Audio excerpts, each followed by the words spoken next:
Hello friends.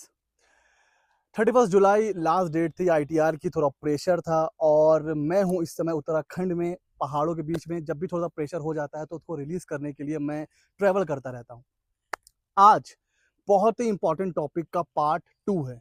जी हाँ friends, corporate मित्रा part 1 में हमने डिस्कस करा था कि कॉर्पोरेट मित्रा जो कॉन्सेप्ट है वो क्या, कौन से रीजन की वजह से मुझे ऐसा लग रहा है कि वो उतना सक्सेसफुल नहीं होगा। ठीक है, ऐसा हम लोगों ने डिस्कस करा हुआ था।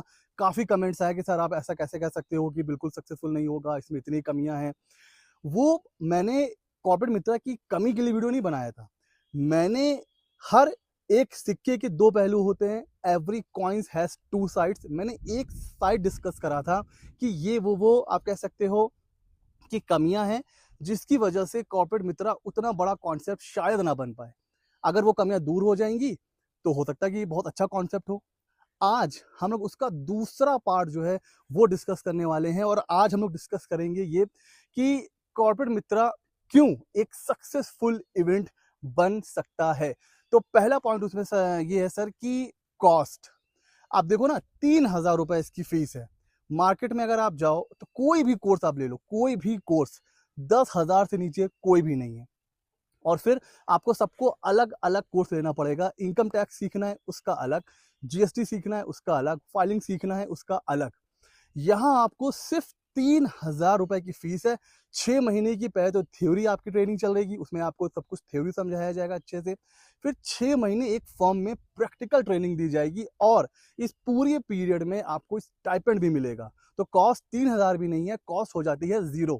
अब आप सोचो, बिना कुछ भी इन्वेस्ट किए आपको एक प्रॉपर मॉड्यूल मिल रहा है सीखने का। तो इससे अच्छी चीज और कुछ नहीं हो सकती है। कोई चीज जब फ्री ऑफ कॉस्ट है तो उसको सक्सेसफुल या फेलियर इस तराजू में रखना भी कहीं ना कहीं बेवकूफ़ी होगी, क्योंकि आप इससे सीख सकते हो। एंड कोई भी स्किल जब आप सीखते हो ना तो वो कभी भी वेस्ट नहीं होती है। तो एक तो ये एक बहुत बड़ा प्लस पॉइंट है कॉर्पोरेट मित्रा का। दूसरा, जो लोग इस फील्ड में अपनी करियर बनाना चाह रहे थे, उनके मन में सबसे बड़ा डाउट होता था, सर हम तो सीए नहीं है, हम तो लॉयर नहीं है, तो हम कैसे, मतलब हम क्या बताएं क्लाइंट्स को कि हम क्या हैं। तो एक तो जीएसटी प्रैक्टिशनर का कॉन्सेप्ट तो काफी टाइम से था, अभी गवर्नमेंट खुद इंट्रोड्यूस कर रही है कॉर्पोरेट मित्रा। तो अब आप अपने बोर्ड पर कोई आपसे पूछे कि हु आर यू, तो आप एज अ कॉर्पोरेट मित्रा खुद को इंट्रोड्यूस कर सकते हैं सर। कहीं ना कहीं एक आपके पीछे एक इतनी बड़ी डिग्री होगी जो आपकी प्रैक्टिस में आपको बहुत हेल्पफुल होने वाली है। तीसरा है सर एडवर्टीजमेंट। देखिए, आज भी सीए या सीएस ये एडवर्टाइज नहीं कर सकते हैं खुल के अपनी सर्विसेज के बारे में। बट आफ्टर बिकमिंग कॉर्पोरेट मित्रा आपके पास वो राइट होगा, आपके पास एक अपॉर्चुनिटी होगी कि आप अपने आप को एडवर्टाइज कर सकते हैं। चाहे वो वेबसाइट हो, चाहे वो बैनर हो, किसी भी तरीके से सोशल मीडिया पर, ऑफलाइन, कैसे भी आप खुद को एडवर्टाइज कर सकते हैं और वहां से भी आपको क्लाइंट्स मिल सकते हैं।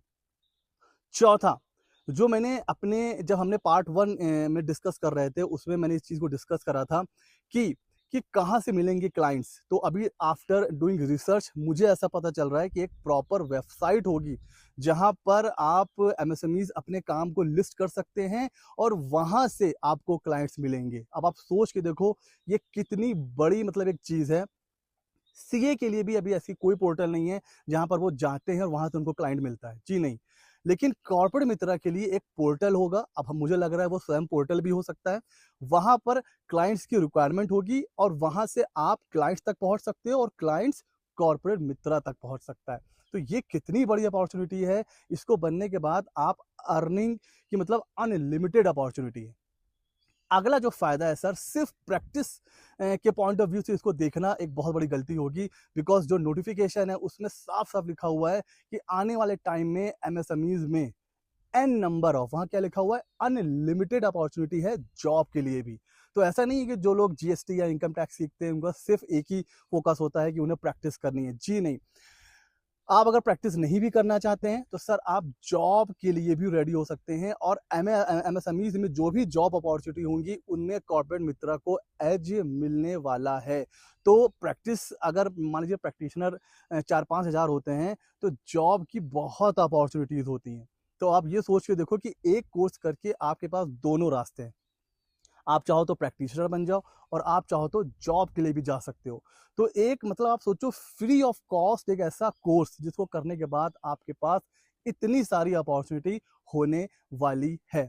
तो इन सब चीज़ों को डिस्कस करके ये हमारा है वो डिस्कशन जिससे हम ये आपको बता रहे हैं कि कॉर्पोरेट मित्रा क्यों बहुत बड़ा कॉन्सेप्ट होने वाला है।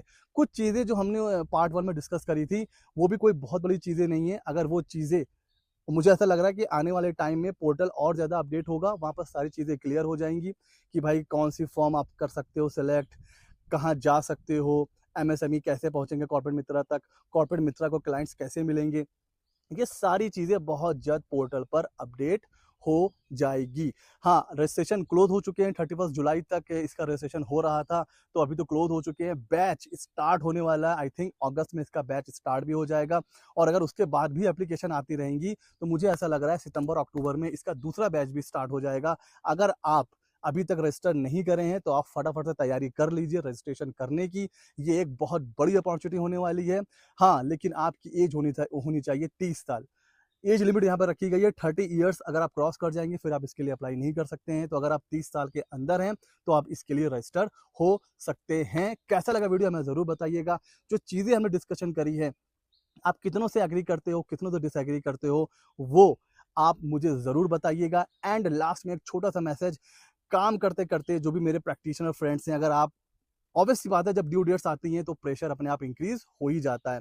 तो अब इसके लिए ज़रूरी नहीं कि आप ट्रैवल ही करिए। मुझे तो अच्छा लगता है जब मुझे बहुत ज़्यादा स्ट्रेस हो जाता है तो मैं ट्रैवल करता हूँ। ठीक है, मुझे ट्रैवल अच्छा लगता है। हो सकता है आपको कुछ और अच्छा लगे, आपको फैमिली के साथ टाइम स्पेंड करना है या आपकी कोई हॉबी है, म्यूज़िक है, कुछ नया सीखना है, जिससे भी आपका स्ट्रेस दूर हो सकता है उसको ज़रूर करिए।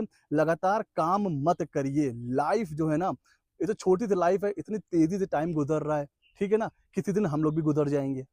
तो इससे अच्छा ये है कि जिसमें भी आपको खुशी मिल रही है, किसी भी चीज, हो सकता है आपको छत पर अकेले बैठने में खुशी मिलती हो तो वही करिए। कहने का मतलब ये है, बहुत ज़्यादा स्ट्रेस लेकर काम नहीं करना है। जब आपको लगे कि प्रेशर इंक्रीज हो चुका है, काम को साइड में करिए और जिसमें आपको खुशी मिलती है वो करिए। मुझे ट्रैवलिंग में मिलती है तो मैं ट्रैवल करता रहता हूँ। कैसा लगा वीडियो हमें ज़रूर बताइएगा। ऐसे ही मज़ेदार वीडियोज़ के लिए हमारे चैनल को सब्सक्राइब कर लीजिए। मिलते हैं अगले नॉलेजेबल वीडियो में।